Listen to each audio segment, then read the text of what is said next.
Queridos irmãos e irmãs, hoje nós estamos no 28º domingo do tempo comum. A liturgia de hoje, ela é essencial para quem quer seguir Jesus. É como se fosse um mar divisório do discernimento da nossa vida.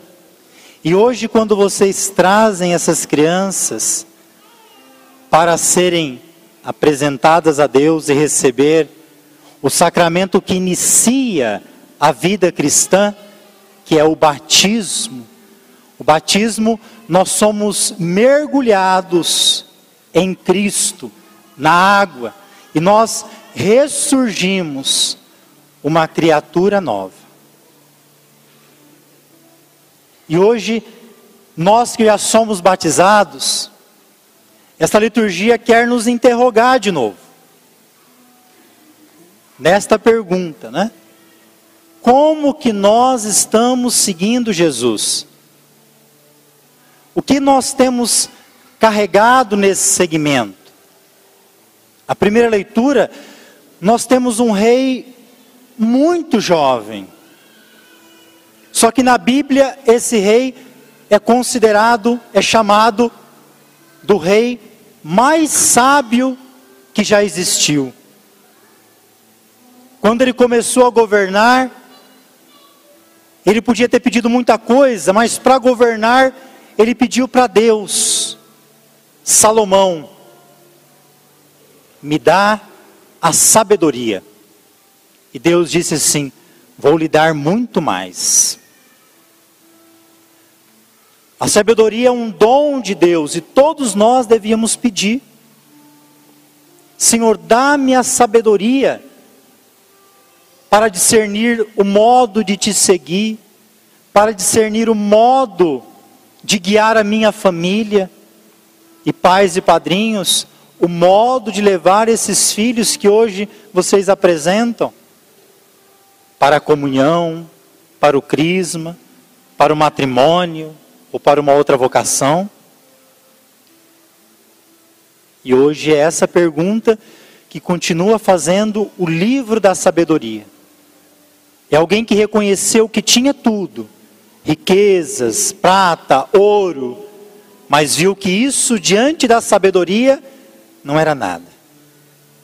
A sabedoria faz ricos e pobres seguir o caminho certo. E também a carta aos Hebreus vai dizer assim: essa palavra que nós ouvimos aqui não é uma leitura qualquer que a gente ouve. É uma palavra eficaz, que deve nos penetrar. No Evangelho de hoje, de São Marcos, nós já ouvimos até domingo passado esse capítulo 10. E é nele que está essa grande sabedoria. Diz que Jesus estava caminhando. Vocês sabem que o mês de outubro, na igreja no Brasil, do mundo, é um mês missionário. E o Papa Francisco, ele já decretou que em outubro do próximo ano, em 2019, em outubro seja um mês extraordinário das missões. O mês todo voltado para a missão. Porque o Evangelho começa dizendo que Jesus estava caminhando. Jesus, quando caminha, é no caminho que ele se encontra com as realidades da vida. Ele se encontrou com o leproso, com a prostituta, com muita gente. Mas ele encontra isso na missão. Foi para isso que ele veio. Por isso o Evangelho de hoje mostra assim, Jesus caminhando. E aí, diz o Evangelho, alguém veio ao seu encontro e se colocou de joelhos. Evangelho de São Marcos. Evangelho de Mateus vai dizer assim: um jovem veio ao encontro de Jesus. Evangelho de São Lucas vai dizer: um homem que tinha posses, que foi ao encontro de Jesus. O de hoje, o de Marcos, ele vem correndo. E aí se encontra Jesus de joelho, ele faz uma pergunta. Bom mestre, o que eu devo fazer para ganhar a vida eterna? Nós às vezes somos assim também. Nós queremos uma resposta do que nós temos que fazer para ganhar. A nossa época nos educa a isso. Nós temos que fazer, sermos os eficazes em tudo, porque nós precisamos ganhar. E muitas vezes na igreja, a gente vive muito um fazer para ganhar. E a gente vai se afastando do sentido mais profundo que tem o segmento de Jesus. Tudo que nós temos na nossa espiritualidade cristã, ela é rica. Veja, nesse mês de outubro, tanto pelos pedidos de Nossa Senhora de Fátima, como o Papa Francisco vem falando da importância de rezar o terço, o rosário, mas não pode ser um fazer simplesmente para ganhar. Senão a gente vai rezar 1000 Ave-Marias somente pensando em ganhar. A gente vai contar quantas missas a gente veio só pensando no ganhar. Deve ser para transformar. Quando eu rezo o terço, quando eu contemplo os mistérios que Cristo viveu, caminhando com Maria. Quando eu contemplo no terço os mistérios dolorosos, eu também entrego as dores do meu dia. É o Senhor que está na cruz, que morreu por nós, que foi chicoteado, coroado de espinhos. Quando eu contemplo os mistérios da luz, eu contemplo Jesus caminhando, batizado, se deixou batizar, que vai anunciar o reino de Deus. Então é uma contemplação que tem que trazer para a nossa vida. Esse homem de hoje, esse alguém que Marcos não dá nome, ele não dá nome porque ele está falando assim, olha, pode ser a gente, esse alguém que se aproximou de Jesus. E às vezes nós queremos também, é muito mais fácil alguém falar para nós, olha, você tem que rezar tanto para ganhar tanto. O nosso coração sabe que nós precisamos fazer. E quanto de nós sabemos que nós já não temos mais uma vida de oração como antes, precisamos retomar? Ontem, aqui na sala do auditório, nós tínhamos mais de 100 pessoas, entre pais e padrinhos, se preparando para esse momento do batismo. Claro que muitos vão ser batizados em outros domingos. Vocês que vieram hoje, nós dizemos que quando as crianças vêm ser batizadas, né, elas são uma bênção de Deus, né? Que às vezes faz tempo que a gente não retornava para a igreja, né? Então hoje também é um momento para acolher quem fazia tempo que não vinha, que aqui no meio deve ter muita gente da família de vocês. É o momento da gente se deixar tocado de novo por Deus. A casa de Deus é a nossa casa. E aí Jesus, diante dessa pergunta dele, o que devo fazer para ganhar a vida eterna? Jesus vai responder primeiro para ele, por que você me chama de bom? Só Deus é bom. E ele vai dizer assim, tu conheces os mandamentos? Quantos mandamentos nós temos? 10? Certeza? Tem 10. E Jesus fala para ele assim, conhece os mandamentos? Não matarás,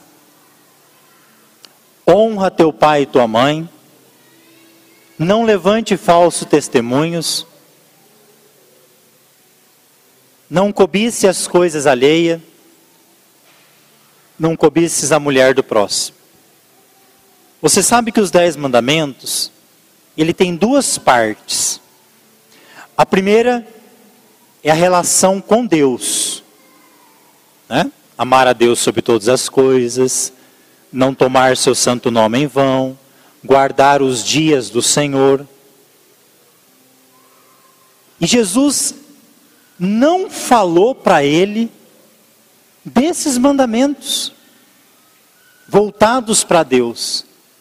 Os mandamentos que ele perguntou para esse alguém se ele observava, é os mandamentos que têm uma relação com o próximo. Não matarás o próximo. Você já matou alguém? Com a língua? Honrai pai e mãe. Pais e padrinhos, vocês honram seus pais e suas mães? Porque se não honrar, essas crianças elas vão olhar o exemplo de vocês e não simplesmente o que vocês falam.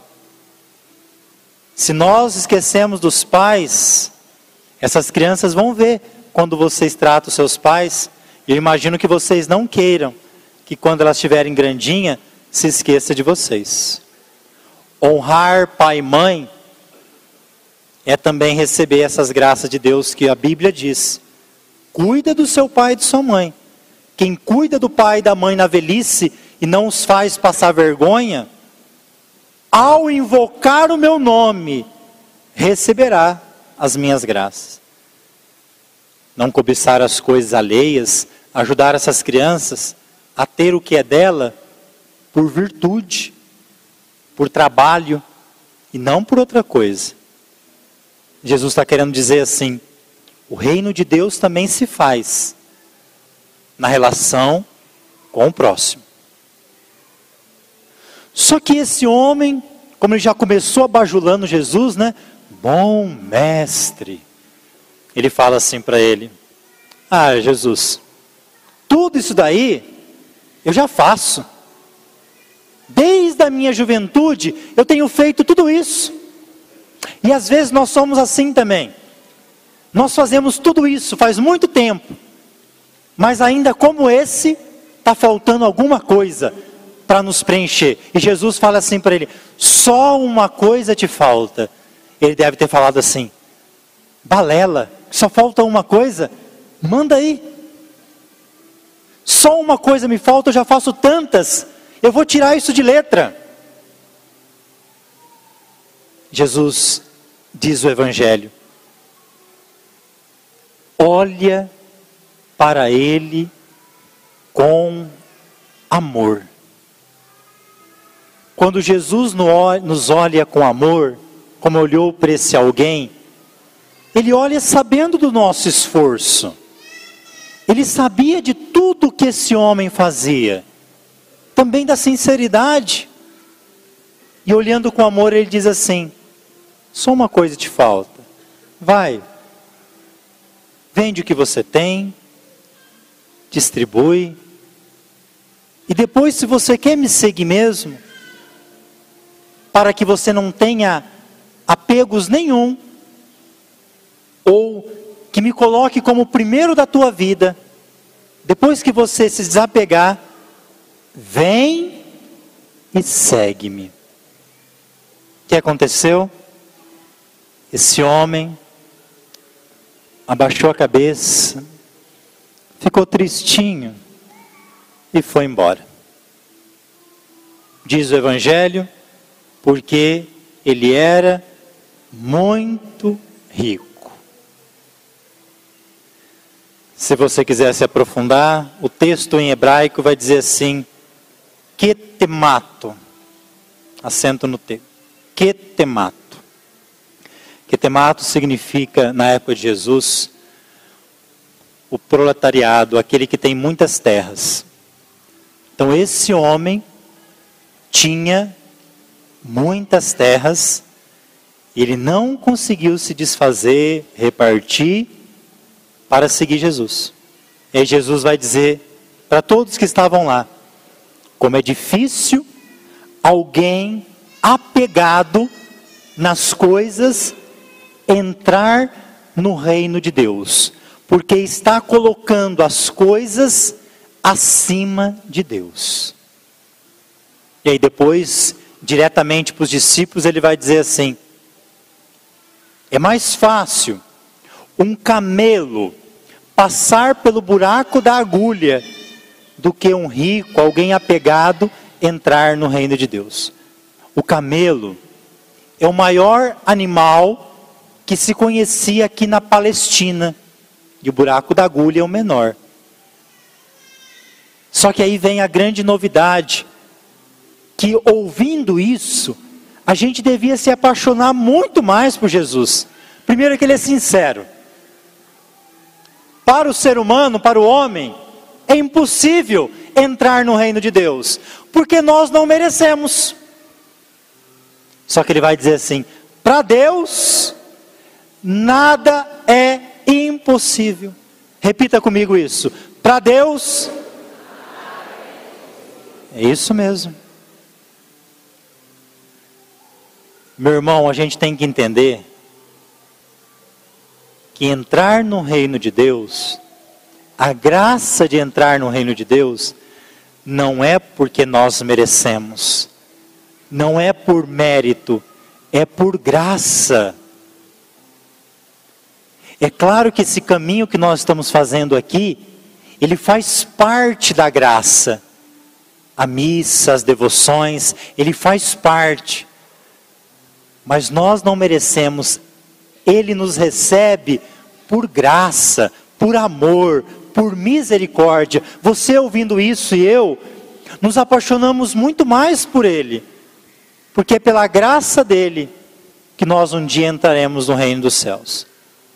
E aí ele vai dizer para os apóstolos, que aqui é um pedido radical para deixar tudo. Quem deixar casa, pai, mãe, irmãos, irmãs, propriedade, vai receber 100 vezes mais nessa vida. E na vida futura, com perseguição, o reino de Deus. É interessante que na primeira vez que ele diz, quem deixar pai, mãe, irmão, irmã, casa, ele vai dizer uma segunda vez isso aí no texto, você vai ver de novo. Só que na segunda vez que ele diz, falta uma palavrinha. Ele não repete o nome pai. Ele diz mãe, irmão, irmãs, casa. Para dizer para nós, quando ele exclui na segunda vez a palavra pai, é para dizer que já aqui nós temos que entender que no céu nós teremos um único pai. Se ele é o único pai, o único Deus, nós nesse reino somos todos irmãos do mesmo pai. Que vocês hoje, pais e padrinhos, ajude essas crianças nesse caminho de fé a se encontrarem através dos gestos, da missa, do testemunho, com esse Pai, que tudo o que Ele faz na nossa vida é por graça. Louvado seja nosso Senhor Jesus Cristo.